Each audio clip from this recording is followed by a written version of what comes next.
Emmanuel Macron a racheté une fortune, ce qu'il a bradé il y a quelques années. En 2015, alors ministre de l'économie sous François Hollande, il vend aux Américains de General Electric les activités nucléaires d'Alstom pour 600 millions d'euros. Une opération qu'il a certainement dû regretter puisqu'il s'est attelé depuis qu'il est président de la République à tout racheter. Problème, la facture est salée. La note a doublé, vendu 600 millions d'euros, je le rappelle, il y a près de 10 ans. Les turbines à vapeur Arabelle, matériel essentiel aux centrales nucléaires, ont été rachetées aujourd'hui pour 1,2 milliard d'euros.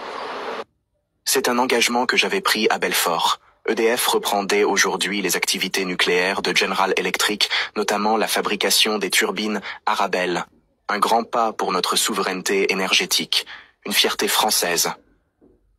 Une souveraineté énergétique pas si souveraine. Et pour cause, les brevets et les exportations resteront sous contrôle de Washington. Au sein de l'opposition politique, qu'on dénonce une mise sous tutelle américaine de ce fleuron du nucléaire français. Mais qui avait donc vendu les turbines Arabelle, portant alors atteinte à notre souveraineté? Il me rappelle mon hamster. On a perdu la propriété intellectuelle et nos exportations seront sous contrôle US. Enfin, après des mois de mobilisation, les turbines Arabelle reviennent sous pavillon français. Que de temps et d'emplois perdus.